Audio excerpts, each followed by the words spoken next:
So this first video is just how I like to prep my shield blanks before putting on a leather edging and a canvas cover.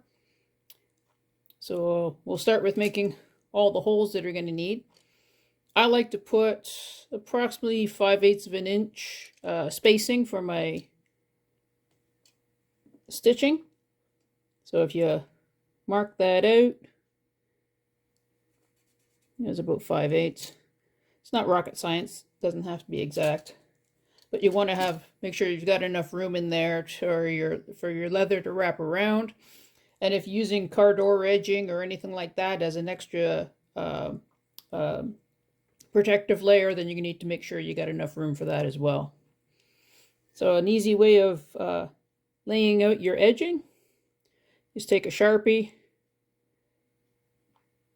You got your mark for measurement. You just brace your finger against the edge of the aluminum and just draw that along.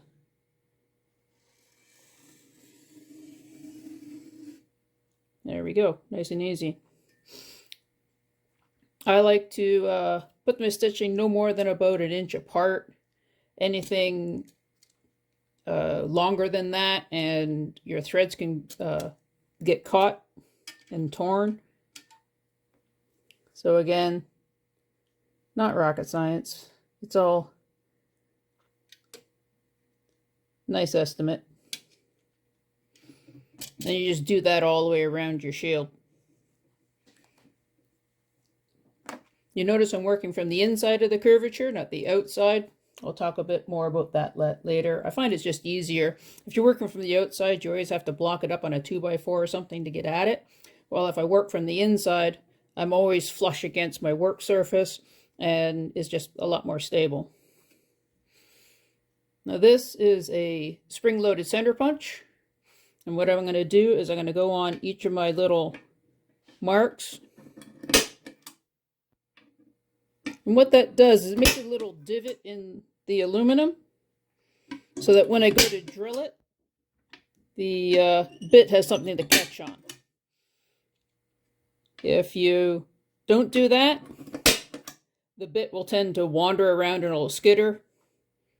Makes a mess of your aluminum, and it's your holes don't end up in the right spots. So that's step one. Go all the way around the shield. I'm just going to drill a couple holes here. This is why I like to work from the inside of the shield, because I can just block it and drill a whole series and holes in sequence rather than futzing around with it all the time. So you're going to pick up on that little divot you made with the center punch.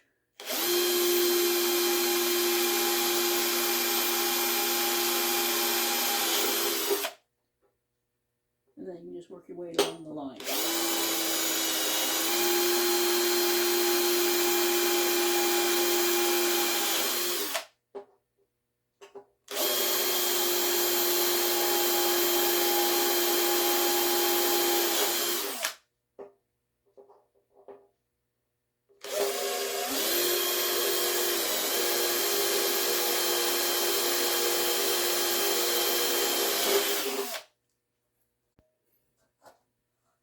Okay, so now we got all the holes done.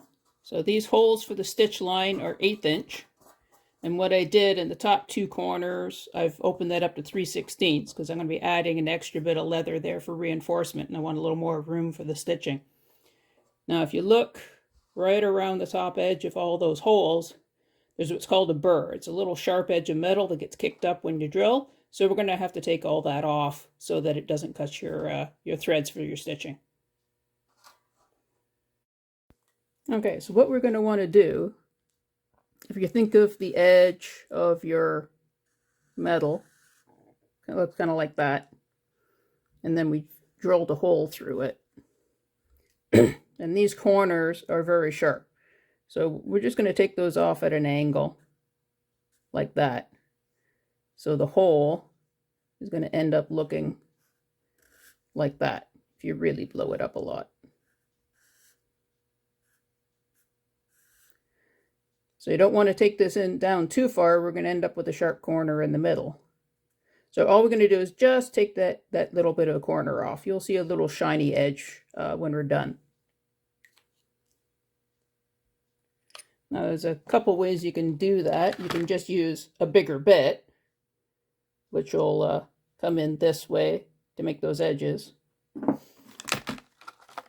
Or you can use countersink set, which is a special bit that does the same job. Does it better, but you don't have to get the special tool. You can just use a larger bit. All right, so now I've got my countersink in my drill. And it's just a little quick.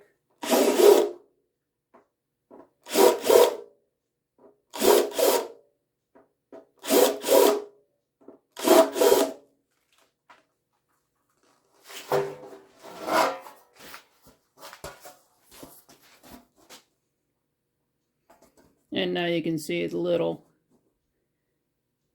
chamfer there all the way along. And that's all you need to do to protect your threads. So the outside face, which was on the bottom when we were cutting, is going to have a much worse burr than the inside face, because that's where the aluminum kind of splays out as we cut it. So when we're deburring that side, sometimes you got to try a little wiggle around a little bit. So it's in. Kind of wiggle it, check it with my thumb, go to the next one.